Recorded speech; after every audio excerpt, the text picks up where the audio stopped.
తుంగభద్ర నదికి సంబంధించినటువంటి నీళ్ల వాటా విషయంలో జోక్యం చేసుకోవాలంటూ ముఖ్యమంత్రి రేవంత్ రెడ్డి కేంద్ర మంత్రి ముందే మాట్లాడినటువంటి మాటలు మనం నిన్న చూసాము. కర్ణాటక వేదికగా ఇది జరిగింది. మనతో పాటుగా మాట్లాడడానికి బీజేపీ రాష్ట్ర అధ్యక్షులు రామచంద్రరావు ఉన్నారు. తుంగభద్ర నీటి వాటా విషయంలో రేవంత్ రెడ్డి వ్యాఖ్యలను ఎట్లా చూస్తారు సార్? ప్రధానంగా తుంగభద్రలో ఉన్నటువంటి ఒక ఏదైతే వాటా మనకు రావాల్సింది 15.9 ఆర్డిఎస్ దగ్గర, అది గేట్లు చేశారు, క్లీన్ చేశారు, రిపేర్ చేశారు, మంచిది.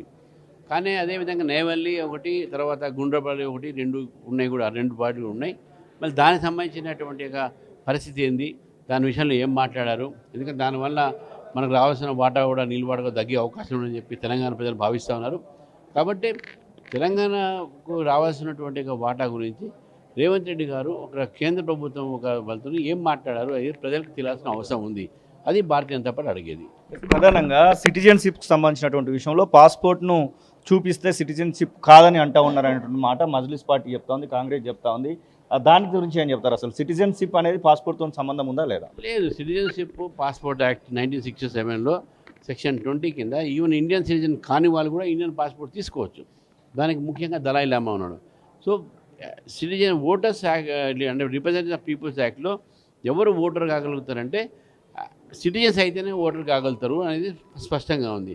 కాబట్టి ఈ డాక్యుమెంట్ సిటిజన్షిప్ ప్రూఫ్ లేనప్పుడు వాళ్ళు ఎట్లయితారు? కాబట్టి Aadhaar card, ration card, driving licence వాళ్ళు మాత్రం డెఫినెట్గా సిటిజన్షిప్ యాక్ట్కి వస్తారు. సిటిజన్షిప్ ఒక ఈ ఐడెంటిటీ కింద వాళ్ళు ఓటర్ లిస్ట్లో వాళ్ళ పేరు రావచ్చు. అయినా కూడా దీన్ని రద్దాంతం చేయాల్సిన అవసరం లేదు, ఆ చట్టంలో ఉన్నదని చెప్పేసి కూడా ఓవైసీ గారు కానీ కాంగ్రెస్ కానీ తెలుసుకోవాలి. గత నెలలో ప్రధాని మోదీ వచ్చారు, ఇప్పుడు ఈ నెలలో నితిన్ నవీన్ గారు రాబోతున్నట్టుగా సమాచారం అయితే అంతా ఉంది. ఎట్లా ఉండబోతుంది నితిన్ నవీన్ గారి పర్యటన? దాని తర్వాత బీజేపీలో ఎట్లాంటి ఉత్తేజం రాబోతా ఉన్నారు? ఆల్రెడీ బీజేపీలో ఉత్తేజం ఉన్నది, అందరూ కూడా ఉత్సాహంతో ఉన్నారు. నితిన్ నవీన్ గారు రాక డెఫినెట్గా గతంలో మోదీ గారు, రాజ్నాథ్ సింగ్ గారు, ఇప్పుడు నితిన్ నవీన్ గారు, ఇంకా రాబోయే రోజు చాలామంది వస్తారు.